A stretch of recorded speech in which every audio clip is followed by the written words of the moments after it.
What's up, team? Or is it hello, team? I always get this wrong. Hi, team. That's what I'm supposed to say, right? Blake, you're on me. Good job. Hi, team.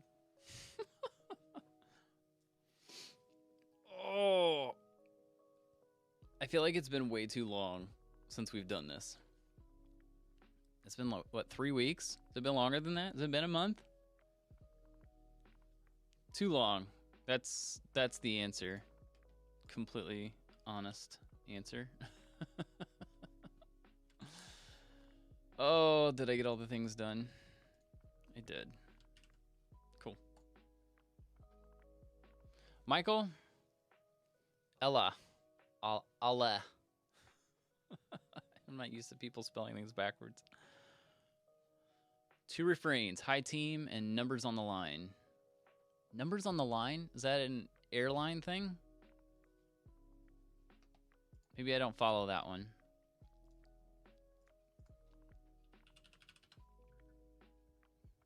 I realize, like, I always want to tip this thing up, but really I need to tip it like this because then I have to raise it. Otherwise, like this right here, I hit with my hands. Oh! I'm slow sometimes. Thanks for that, Blake. Appreciate the keeping Joe honest piece there. You're always on it. I can always count on you.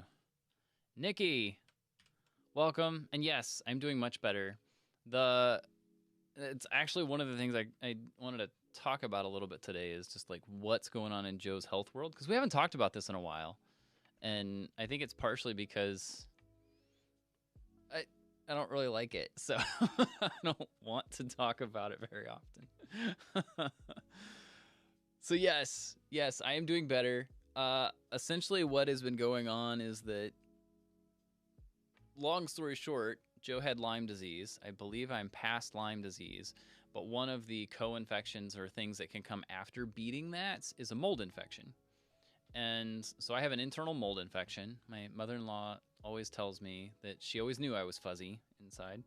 So I have a mold infection that I'm in the middle of fighting. Well, one of the issues with that is that you have to somehow get that out of your body. Like you have to somehow get those toxins out.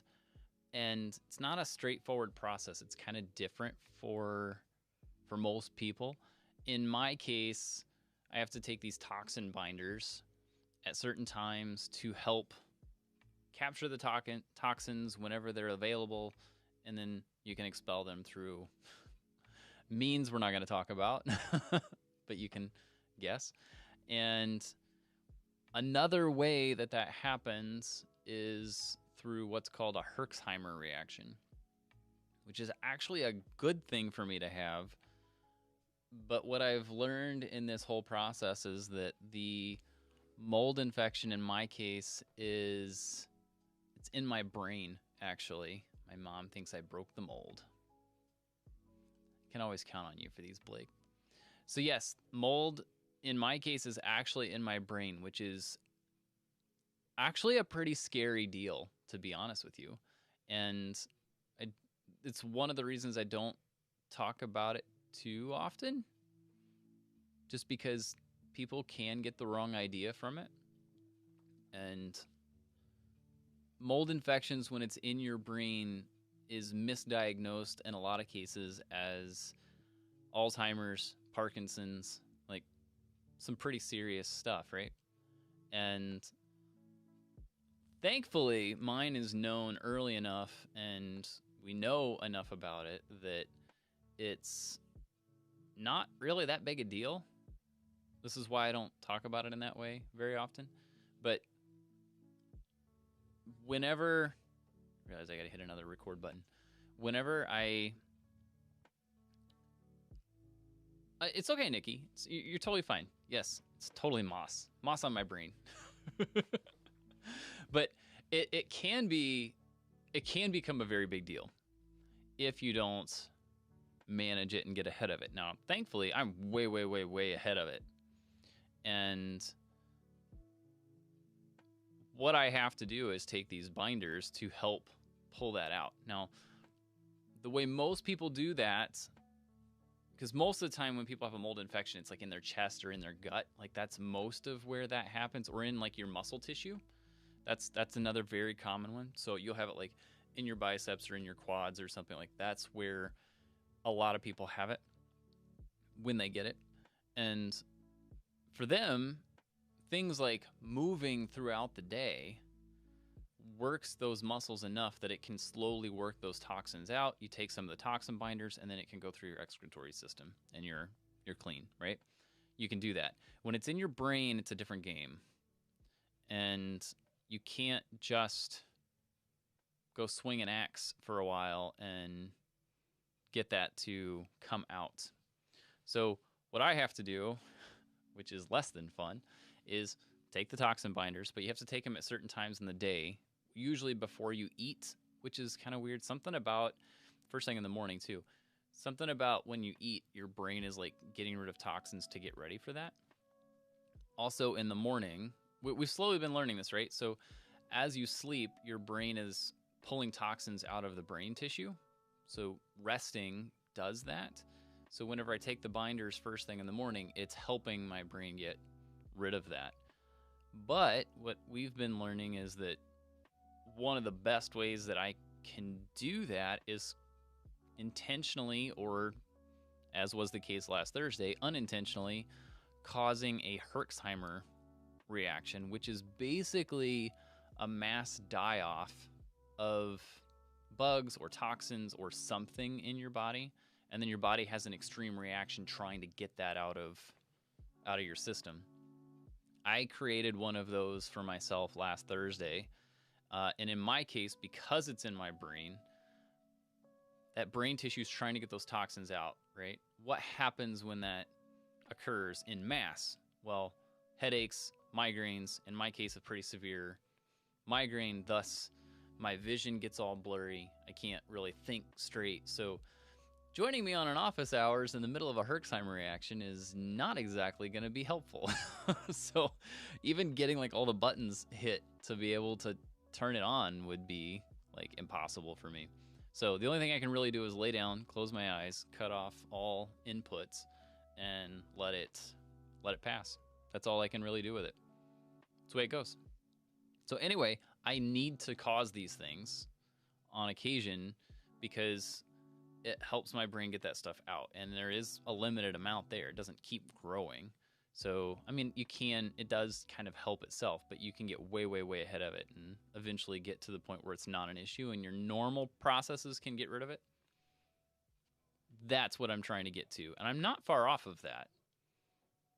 At least it seems like I'm not far off of that. So, thus last Thursday I had to cancel because something caused it. I intentionally cause them once in a while by playing basketball with a group of very competitive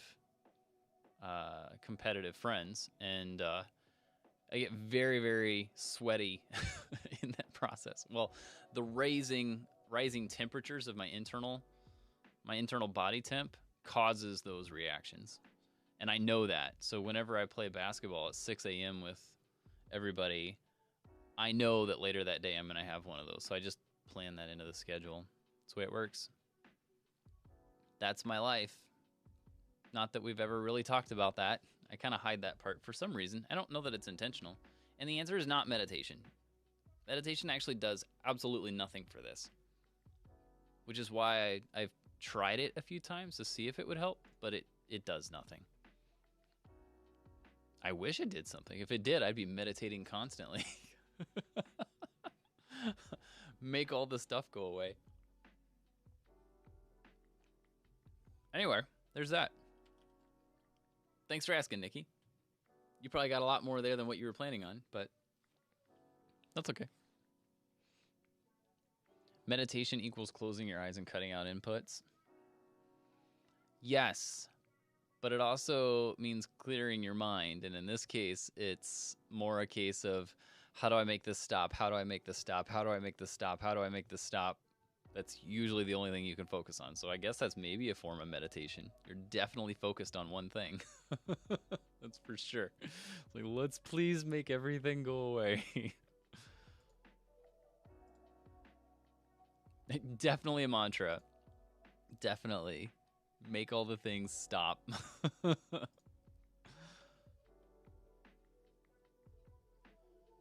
Okay, what else is on the list of stuff I wanted to cover today? Okay, so health stuff. I had a handful of folks texting me today too, which isn't normal at this time. At least I don't think it is. Oh, people calling me too. Let's see. What do we need to update on? Para. I'm gonna go with para. Yeah, we're gonna go with that. So I think Para's gonna stick around for a while with me. Oh, really, Nikki? I didn't know that. You've been keeping an eye on me for that long. That's kind of cool. I appreciate that. More than you would probably realize. It is fascinating to me how many folks I've connected with online who ask me about it, about Lyme and mold, significantly more than folks that I see day to day. But I think some of that is I see a lot of folks so often that sometimes you forget to ask. Like, I know whenever I have friends who have health issues and stuff, like, it's easy to ask for a little bit, and then after a while it's like you're asking too often, but then you forget to ask because you feel like, when is it not too often? Anyway, that's me analyzing beyond what I should. Para, though, is something that I think I'm going to continue to talk about here for a little bit, because I did go through my entire bank of folders on my computer and reworked them into the para folder system. And so far, that is proving to make it very easy for me to find things. It's also very easy for me to keep track of, like, the files around a project at a given time, which is not something I was expecting at all. Combining that folder structure with what I have in my text file setup as compared to my folder setup, like, that has been super, super helpful, because then it's always in the same places. So I'm a fan of para so far. I know that people tend to not like it for some reason. Like, folks in this whole note-making world don't seem to care for para for some reason. And I don't know why that is.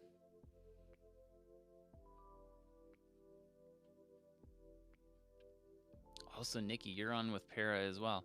So here's the thing, like, whenever I have, okay, so take this stream, for example. I, of course, prepare for it. If you look right here, that's actually my outline and all the checklists and stuff that I have for it. I mean, I can bring it bigger, but anyway, that is what I use to prep for today. Well, that's a project, because this stream is a project, and I do a little bit of editing on this to try to find some clips that I'm working on. That's another project, but that is something that I work towards, and I'm using for managing all the stuff that goes around a stream. Well, the notes are here, but I have this same folder structure copied over into Finder in my case, so that I have those directories that all match. So all the files associated with it, thumbnails, audio files, video files, those all go into that project folder that I make for the stream. And then when I'm done with all the editing and stuff and I have the exports out of that, those exports go into either a different project or an area or cold storage in an archive, and then the whole project gets archived. So it's kind of a cool little system. It really is. So anyway, I like para. It makes sense for me. It's not really geared for people who want to do the note-making concept, like where they're trying to externalize their thinking, which I still can't quite, as much as I've tried to get on board with that, I don't see it as something I just don't see myself ever really doing. this whole interconnected notes thing for your thinking, like, I think it probably helps some people. I'm just not one of them. Downsides to para outside of the external thinking thing? I can't say I've found them. The only place that it's kind of weird is if you have a file that needs to be in multiple places. And I'm trying to think of when I've only run into that, I think, once or twice, where I've had something that I felt like needed to go a few different places. Like take for example, if I pull clips out of this stream to then make into its own thing later, does that belong in the project for the stream, or does that belong in a project for the video? Which does that go into? Or is it a long-term piece? Is it a video or a clip that I'm going to use, say, in a YouTube end screen for months? Is it going to be a repetitive thing? Where does that go? That's where it starts to get a little weird. Now, in my case, what I've opted to do is just leave it in the source, because the source location is the one that makes the most sense to me. That's the only thing I've come up with to date. Unless you just don't work with projects. Like, if you don't have projects, that would do it. Don't know. But that's what I have found. Anyway, para. I suppose you could create like shortcuts to the other file. You could do that. That would work. Dreams and goals, I suppose. You could do that too. But see, that one actually is easy to me, because to me, working without projects, the thing for dreams and projects, and not dreams and projects, dreams and goals, gosh, Michael, totally. Dreams and goals go into, at least in my mind, into areas. Is that the source? How does he intend that? He had a spot for it. There was a specific, there it is. There was a specific way he intended that.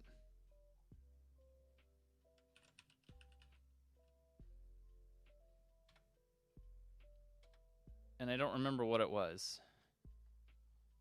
Do you remember what it was? He had like a spot for him. At least that's the way my brain connected it.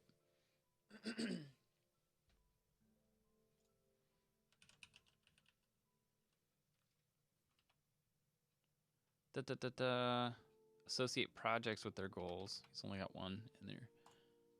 Leave it in the source and create shortcuts. Yep, I think that's what I am going to land on. But anyway, when it comes to goals and such, like, to me, I would put those in like a master note or something, if you will, but putting them like in the area for it. It's a problematic thing. Project without a corresponding goal is known as a hobby. If you have a goal without a corresponding project, that's called a dream. You've been at this longer than I have. I think the problem I think gets to be is like, I don't necessarily like have goals or dreams or hobbies identified in any form of structure. Like, they're usually like in a bullet journal page somewhere. Like, that's what I normally would have. So it's not really going to be in this structure at all. Like, for example, here's a good example. The house we just bought, I'm neck deep in all sorts of remodel stuff, right? And that project has very specific goals. It has deadlines. It has all sorts of detail that goes with that project. And it's because our lease is up on our apartment in mid-October, which means the remodel needs to be done before we move in, if at least to the point where the house is livable, which it's not right now. The kitchen is in the garage currently. I'm not kidding. I should take a bunch of pictures of where I have stuff. I have a dumpster on site that's half full already. Great fun, right? So there's a lot of stuff to be done on that. None of that project, goal planning and dates and stuff, are in a folder, file structure, or a note anywhere. Doesn't exist on this system at all. Because right now that project is managed in Basecamp because my wife and I work on that together. That's why. So that one is not here. Now, if I have like content projects or the projects I have going on at my day job, like those are all, yeah, they're all on paper somehow in some form. That's the way that all works. Anyway, what was the other thing? I think Nikki asked about the M1 Mac Mini. It's actually what I'm streaming off of right now. It's streaming and recording. And this is not the first time I ran the Bookworm stream on this past Friday, ran off of it as well. It seems like, now it's got the whole Rosetta thing. It seems like even with that, it's in pretty good shape. But when it comes to what I need that to do to replace, say, the iMac that I have on the other side of this wall, it falls on its face. It cannot handle it. Yeah, I'm not impressed with it, but it's because of the output's ability on it. And yes, Michael, the video output streaming wise, I've been able to get figured out on it, but it's partially because I'm breaking some rules as far as how you should set up a stream output. And I'm cheating a little bit, and it's kind of complicated to explain that, but it has to do with quality of service and networking and such, which you probably shouldn't have to do. So I'm able to do those. But anyway, long story short, take for example, this coming Sunday, there's an outdoor event happening here at the church. I'm going to be taking this Mac Mini out, and we're going to plug it into a big LED video display that's being brought in on a trailer. Okay, it's going to run that event. Which sounds like I'm putting a lot of trust in it, but honestly, it's a fairly lightweight event. It doesn't have to do a whole lot. If it had to do more than just a single feed, I wouldn't even be able to use it. Because the iMac that I've got in the other room has 1, 2, so it's got the main internal stage, audience, overlay, and an out. It has 6 video feeds coming out of it. The max I can get out of this one is 2. And one has to go over Thunderbolt, the other one can go over HDMI. That's the only way I can get things out of it. So it cannot replace that other computer, and it's not even close. I think it has the guts to do it, but it doesn't have the I/O to make it work. So anyway, not real thrilled with it. I think for a $650 little toy, I mean, it's nice for little stuff like that. But like the event that I'm going to run on Sunday with it, it'll do well. It'll do fine. Won't be too upset with it. But there are a lot better ways that I could do it. Just let me plug in an external GPU and it'll go a long ways. I can easily get 8 outputs out of it doing that. Now, granted, the Thunderbolt can't handle that bandwidth, but that's a whole nother conversation. Anyway, long story short, Mac Mini, I still have it. It's what's running this stream currently, sitting right over there, and seems to be doing fine with it. It does well if I give it one task and I don't have it do more than that. And it does that one task really, really well. So that part, I'm impressed by. But they got some work to do on the output side, which I think is just a stance of it being generation 1 on the M1. Yeah, it's not set up for pro video use. And I think the later M chips will be much, much better. If they give me a 16-inch MacBook Pro with an M2 or something in it that can handle a lot of video in and outs, or even an iMac that's got a lot of video in and outs. Honestly, just let me use an external GPU on it and it would be amazing. Like, there's so much stuff it could do with that, but they won't let it happen because I end up running SDI cables out of a Mac. Anyway, we're getting neck deep in technicals on video routing and such. Running SDI cables so you use coax to send your video signals instead of HDMI and digital. Like, that's what I do. I run 4 analog video outs that are all HD 60 out of that iMac, and this thing can't touch it. So anyway, M1 Mac Mini. All right, so Para, the Mac Mini, Obsidian for iOS is out now. It's out. That's what I can tell you. I have it. I went through the mess it took to get my phone to sync up with it. And I think that's all I've done. Just don't see myself using it really much at all. I don't know what that is or why, but I think that's because I'm so used to working copy or capturing things in drafts and then doing the work on my Mac later. That's just my workflow. So pulling up notes and such on my phone to edit them and then kick them out is just not my deal. It's just not.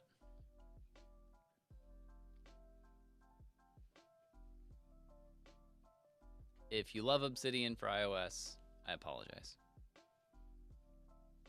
There's that. So anyway, Obsidian for iOS, cool little toy. I'm sure it's great for some people. Being able to access information on the fly, I could see. I think there's some gestures to be able to search for things in it. Not my thing, at least not yet. I mean, I could maybe see editing some outlines and stuff on it over time, so maybe that's where I will start getting into it, but that's what I know. Lawnmower. Here's a shift. I have really been having fun at our new house, actually. I bought a massive lawnmower. As weird as this is to say. It's, if you know mowers, it's a John Deere X739. I believe this is the largest gas tractor that John Deere makes. That's what I think that's correct. Anyway, the reason I bring it up is because to mow the lawn, this sounds weird. Most people in the productivity world, what do they tell you? Hire somebody to mow the lawn, and then you can use that time to do other things. I took a different approach with this, and I've had a different approach on this for a long time. During the time I spend mowing the lawn, I do one of two things. I either listen to podcasts or music or something, or I just leave it completely off, and then I just think. And that's my thinking time. However, I knew when you buy a 5-acre property, I just knew that the amount of time it was going to take to mow the lawn was going to go up significantly. And I was not wrong. It took me 3 hours to mow the lawn the first time I mowed it. It's around 3 hours. That's without me having to do any trimming or anything. That's just buzzing off the main lawn. It takes 3 hours. And I knew this, so going into it, I bought a set of the Bluetooth earmuffs, like the sound dampening earmuffs. And then I could connect those to my phone, and then I can listen to podcasts or music or whatever it is I want to listen to. And I don't do that the entire time. It has like a play pause button on it. And having that means that I've actually been listening to podcasts again. As weird as I have on, I hesitate to say this. In the last 2 to 3 years, I have made way more podcasts than I listen to. Like significantly more. And it's been kind of nice, you know, having the 3 hours to just sit and drive around on a acreage and listen to stuff. I could easily pay someone to do it. I wouldn't want to pay someone to do it because it'd be probably well over $100 to have them do it every time. But you could do that. And it's been kind of a fun process. Now, what I wasn't expecting, this past weekend, we decided to do some stuff outside the house instead of inside the house. And one of the things I needed to do is there were a few dead trees on the property, 3 of which were like, the tops were cut off, but there was still like a 10-foot stump there. It's from years back. So I was borrowing a chainsaw from my father-in-law and went through the process of cutting down the 3 big dead logs and then cutting down 2 small trees and then one that's in the spot of where our new septic's going. And needed to cut all this stuff down and cut it up and such. And I put those earmuffs on and did the same thing, put on a podcast and just started running the saw. Like, there you go. It was fun. Maybe a little bit weird, but fun. So, anyway, got to run a chainsaw for a while. That's kind of a throwback to my farmer days of being able to do that. But here's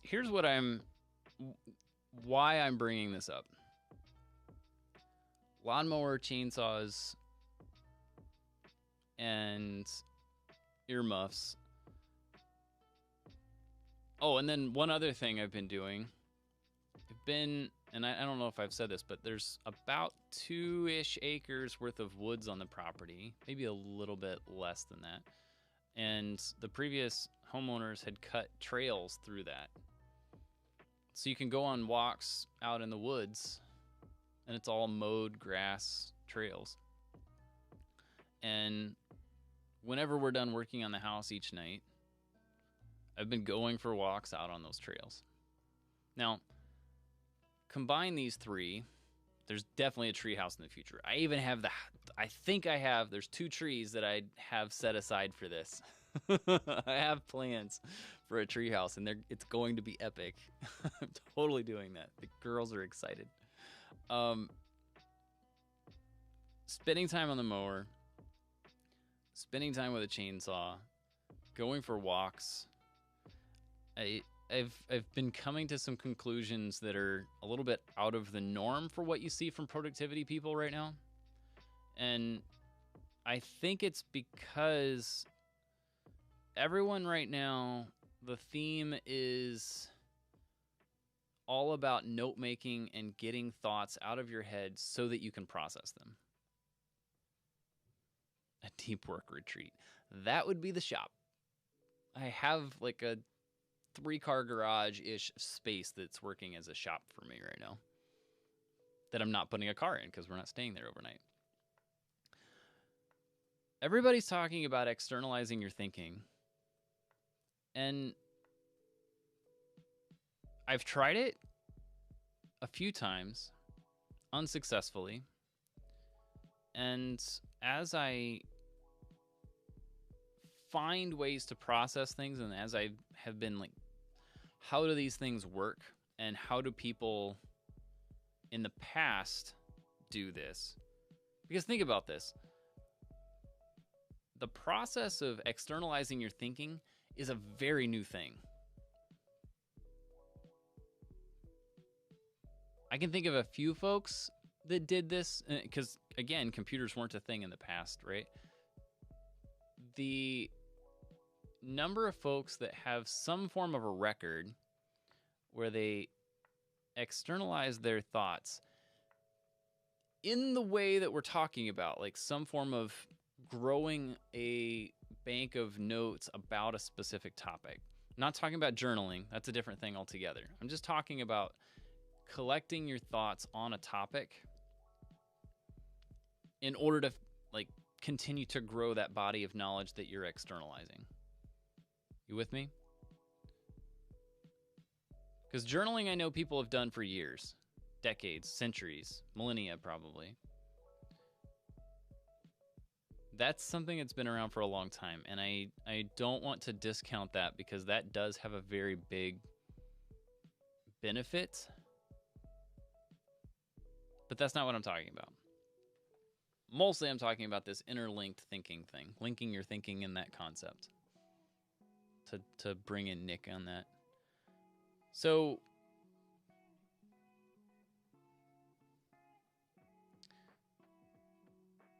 my question becomes,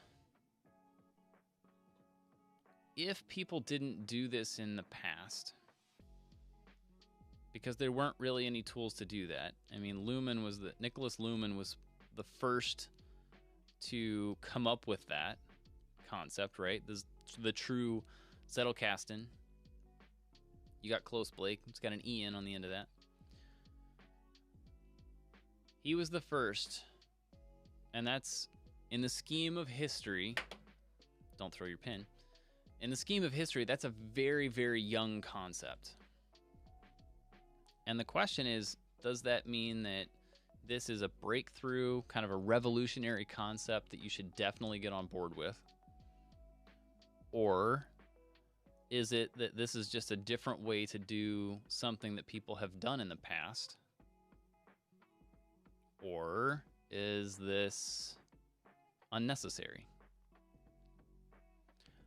I don't think I would say it's unnecessary, but I think I would make a strong argument that it's something that was done regularly in the past, just in a very different way.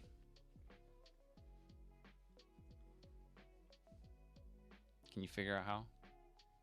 Maybe we should stop there today. We'll pick this up another time.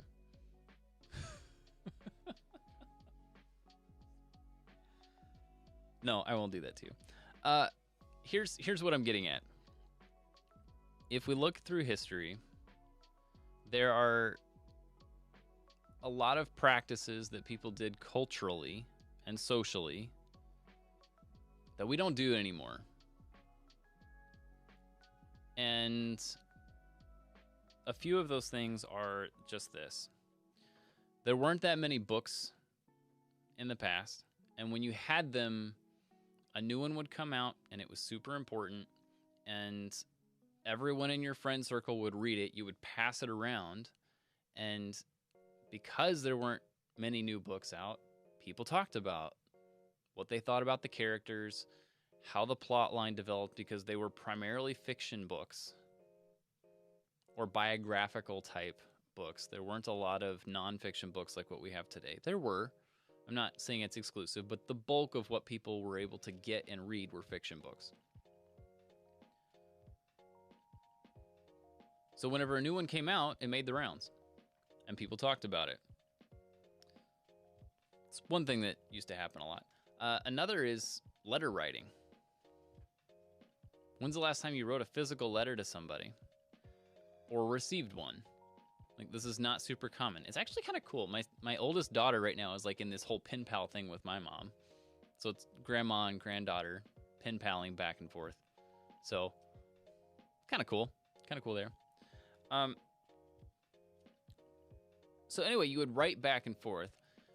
It was always done with a fountain pen because it's what they had, or a dip pen. And the dip pen thing is important. And here's why. With a dip pen, if you've ever used one, what's the one thing you can't do? You cannot just sit down and keep writing. So what happens is you have to process what you're going to write, dip, write it, and stop. And then you have to process what you're going to write again, dip, write, and stop. Like, that's the process. It's not a super fast, just keep going and get things out of your head. That's not it. You have to think about it ahead of time. Otherwise, the ink dries up on the dip pen, and you're not actually able to write, and it skips. So it forced them to process their thoughts ahead of time. They wrote letters to do business transactions. They wrote letters to set up all sorts of social events and such. That's what they did. And because that's the way they process, it was normal. And a lot of times if you watch like historical fiction stories that are put to TV show or movie, put to the screen, put to video, if you ever watch those, people generally are back and forth in conversation in the same way that you and I would be if we were in the room together. But I've read enough to know that that's probably not what it was all the time, because people would stop and process before they would respond to a question or a comment. Today's world, interrupting is the norm. Even myself, I'm guilty of it. Jumping on top of people in the middle of conversation instead of pausing to wait. If you think about the social situations that you have where people pause and wait, those are generally the people who are considered intelligent. Not always true. You know, none of this is 100% of the time. But generally speaking, people who pause and wait are considered the smart ones for whatever reason. That was the norm, I think. Just from, again, having read a lot. If you start putting all this together, what happens is you have a culture in the past, and I'm not trying to paint the past as that's what we need to go back to. I'm just trying to show you what people used to do here. Because there was so much of this slower thought process, and because it was okay to pause and think before responding, and because there weren't TVs, there weren't smartphones, there weren't thousands and thousands of new books released every month, and because there was so much extra buffer time without noise, people would not have as many inputs, right? So when they got a new book, they processed it very, very deeply as compared to what we do today. Whenever they had a social event, they would only do them so often because they took a lot of time to process what happened at the event before they would respond and have another. I think what happens whenever people have that lifestyle, especially if you combine it with the journaling practice and the way that they would process thoughts together, I think that whenever you start putting all that together, things like interconnected note making are completely unnecessary, because you're doing a lot of processing daily, and taking the time to externalize it gets in the way. I know that's what I run into. Like if I try to say I'm going to commit to doing a note making thing for, say, a week,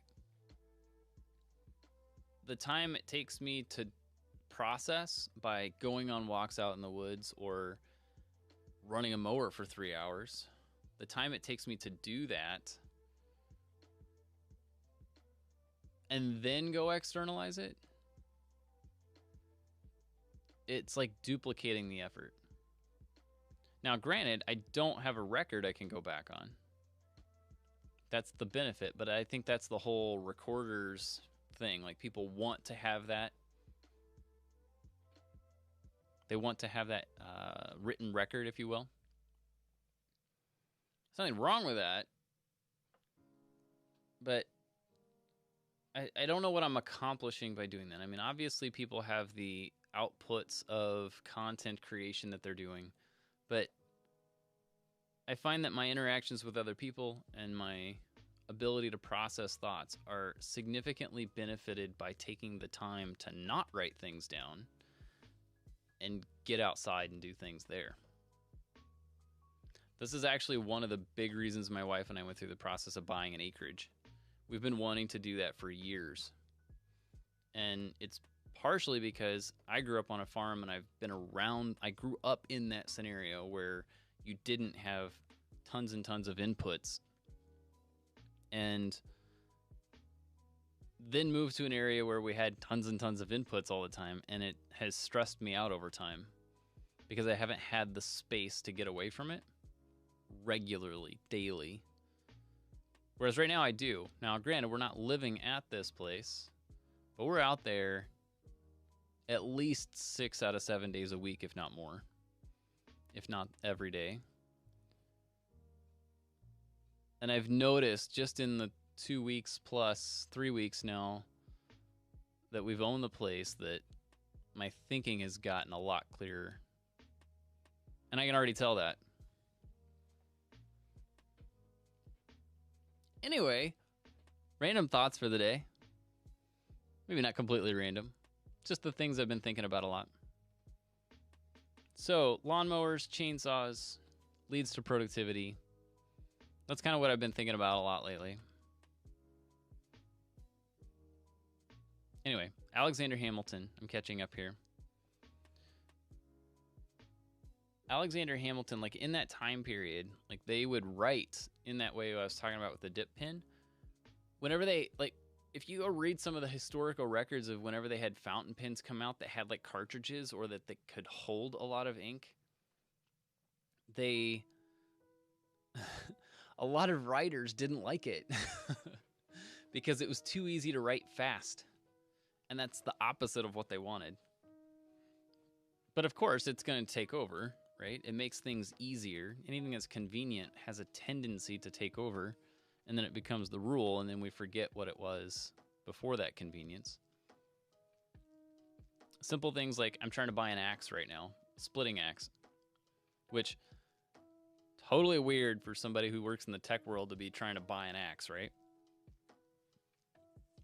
But I've got a lot of big rounds that I need to cut up because we're going to be doing a lot of fires and stuff over the next few years. Bonfires and such. And I need the wood for it. We've got a huge acreage, which is a bunch of trees and stuff that need cut up, need taken care of. That's the process of taking care of an acreage, right? And part of that is splitting wood. And I could buy the hydraulic splitter. I could do that the easy way, but no. I'm trying to find one of the old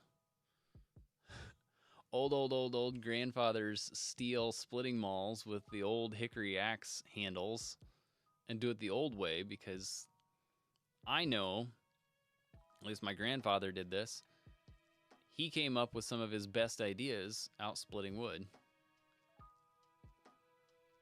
Sure, people can sit in front of a screen and type, but I don't prefer that method.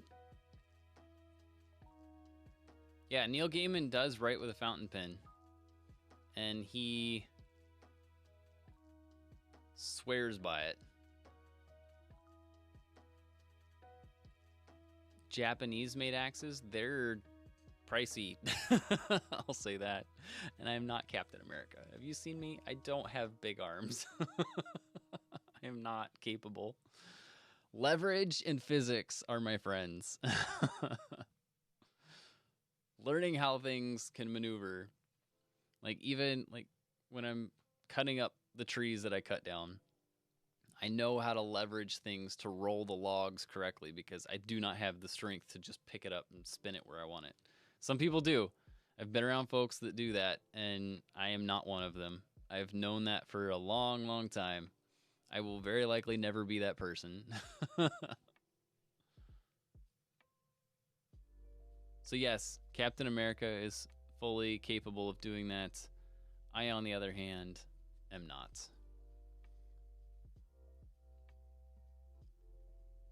I don't know that I'm going to have that strength after breaking up a bunch of wood. I'll be in better shape than I am now. I'll say that. When I started playing basketball with the guys, I was so out of shape. I was huffing air after a couple rounds up and down the court. And thankfully, I'm a lot better at that now. But it's taken some time. Oh.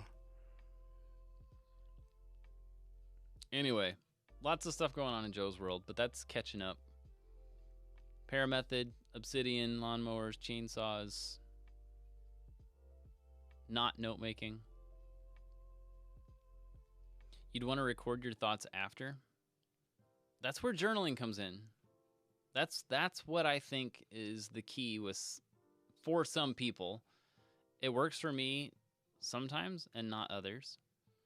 But I think if you were to sit down and, like, for example, if you were to read some of the journal or diary entries, depending on what you want to call it, from, say, Benjamin Franklin, they're not like these one paragraph journal entries like we tend to think of. Like, that's what, when people talk about journaling and they talk about how to do that, generally people refer to a 2 or 3 sentence thing that you do to summarize your day.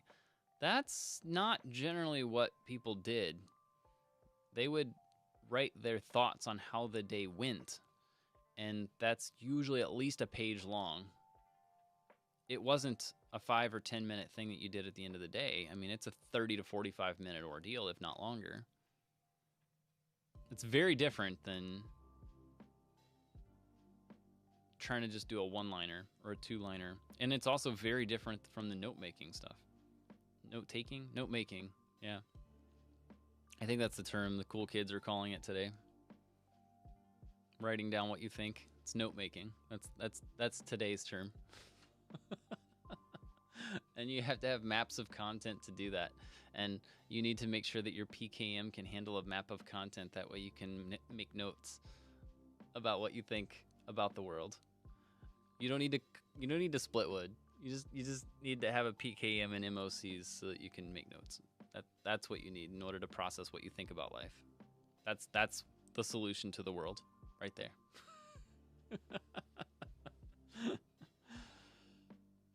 4 or 5 page journal entries in the middle. There's nothing wrong with that. I mean, you could put them in a separate book if you wanted to.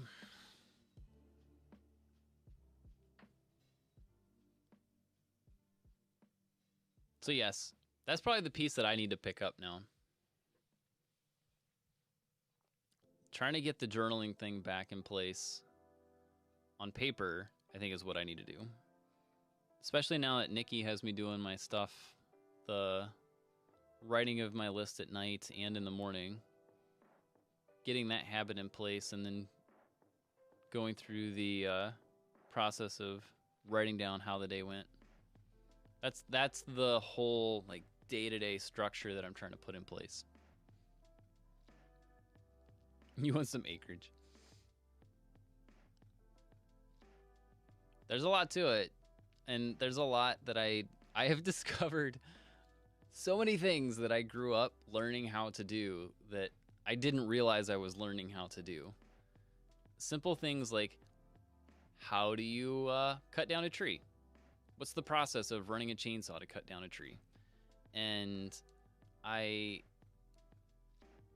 didn't think much about that, but whenever I picked up the chainsaw, which was loaned to me by my father-in-law, he, of course, gave me all sorts of, do this, don't do that, do this, don't do that. I learned how to do this, blah, blah, blah, blah, blah.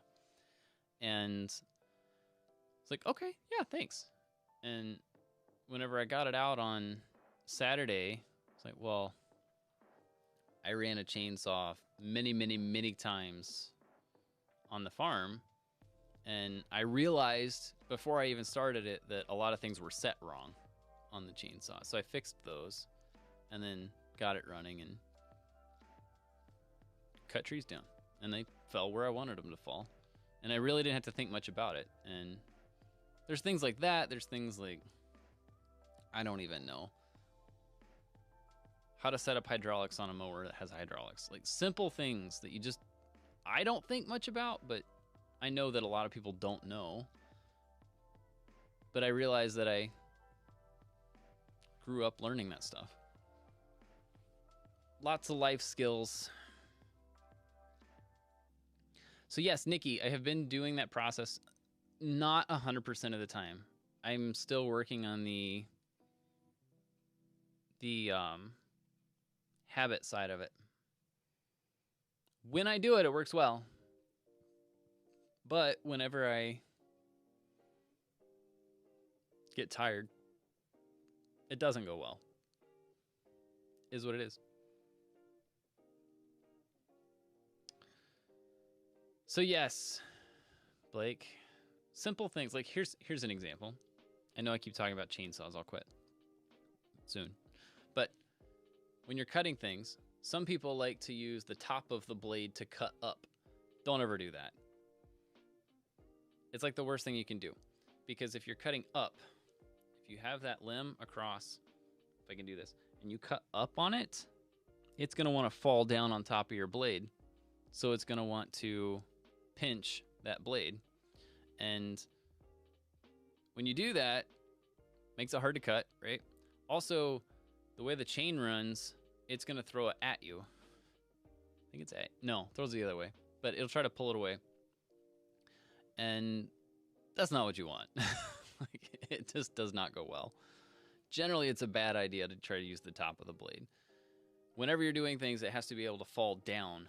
So you cut it from the top to the bottom and it has to fall down. I mean, simple physics things, right? And yet I see people do them wrong all the time. So anyway, but that's from having grown up doing this stuff. Like, I have a Class A CDL. I am licensed to drive semi-trucks. Who knew? I could go get a medical card this afternoon and I could go drive truck. Like, I'm licensed for it. That's all it would take.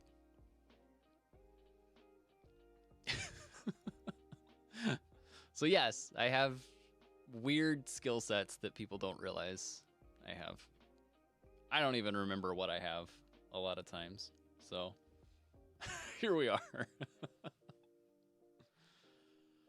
All right, I got to wrap up. I got to go do stuff today. I got to go pick up some lumber and stuff. I got to put in a new subflooring in the house.